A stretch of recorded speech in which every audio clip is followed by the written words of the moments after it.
मेरे सामने तब आई कि जब हम एटीसी में गए, ये जो गुजरांवाला की कोर्ट है, तो एविडेंस जो खान साहब का ये इन्वेस्टिगेशन का एविडेंस है वो आने देते ही नहीं थे, और उसका हवाला यानी जब सीसीओपी को हटाया तो डीजी एंटी करप्शन को दे दिया गया। जो चीफ इन्वेस्टिगेटिंग ऑफिसर था जिसका नाम अनवर शाह साहब थे, उनको इन्होंने पहले क्या किया कि उसको ओएसटी कर दिया, और उसके बाद जो डीजी था उसने सारा रिकॉर्ड जो है उसको सील कर दिया और ताला लगा दिया। हमने जब बार बार कहा कोर्ट को कि जी ये हमें एविडेंस चाहिए, जो सारा एविडेंस मंगवाएं, तो पहली दफा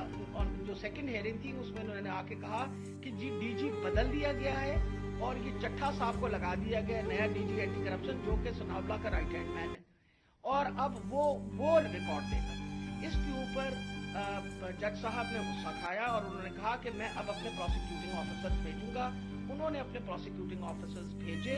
और प्रोसिक्यूटिंग ऑफिसर्स ने जब वो कमरा खुला और ताला खुला तो देखा गया कि एविडेंस सारा गायब हो चुका है, और चंद सफे 11 सफे रह गए थे उस सारे एविडेंस के,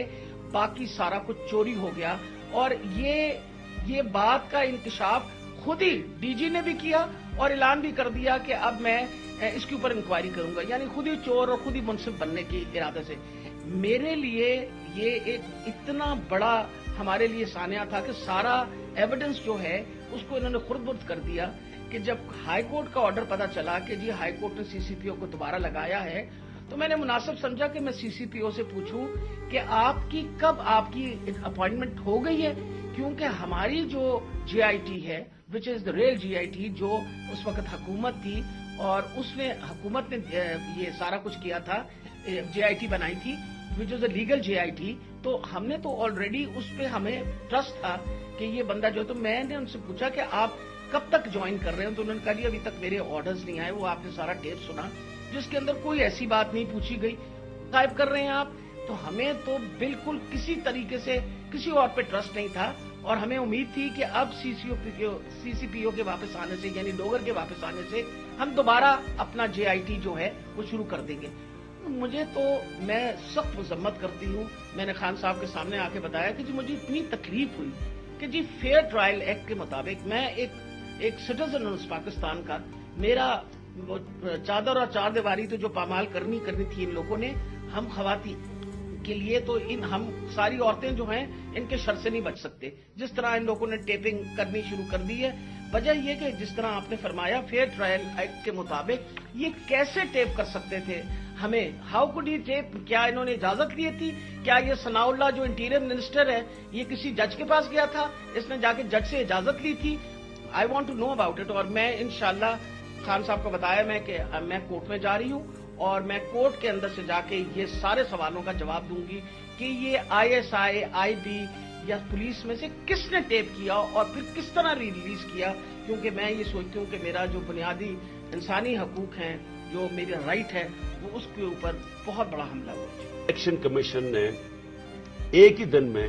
उन ऑफिसर्स को सारों को ट्रांसफर करके यहां किया, और यहां से ऑफिसर्स ट्रांसफर किए। वो सारे ऑफिसर्स 23 में से 17 ऑफिसर हैं जिन्होंने हमारे 25 मई को हमारे ऊपर तशद्दुद किया। ये जो सीसीपीओ इन्होंने लगाया हुआ कामियाना, इसके डॉक्टर यास्मीन ने एविडेंस दी हुई है कि 25 मई को जो हमारे लोगों पर तशद्दुद किया गया उसमें ये कामियाना का नाम दिया गया। इसको फौरी तौर पर लेके आए हमारे ऊपर, फिर दबाव, झूठी एफआईआर्स, केसेस करने के लिए, डराने धमकाने के लिए, वर्कर्स को डराने के लिए। तो ये तो कोई न्यूट्रल केयरटेकर गवर्नमेंट ही नहीं है, और ये तो गवर्नमेंट आई एक एजेंडा के ऊपर है कि बजाय हम अपनी गवर्नमेंट हटा रहे थे, हमने डिसॉल्व की। मकसद तो ये था कि पाकिस्तान में इलेक्शन हो ताकि ये जो माशी बुरान है इससे हम निकले। हमारा तो ये मकसद था। ये मकसद तो नहीं था कि उस गवर्नमेंट को हटा के ये सारे जो हमारे मुखालिफ, वो लोग जिन्होंने हमारे ऊपर तशद्दुद किया, उन सबको ऊपर ले आए। और जो जेआईटी मेरे ऊपर बनी थी, जो पंजाब गवर्नमेंट ने बनाई थी, उस जेआईटी को सैबोटाज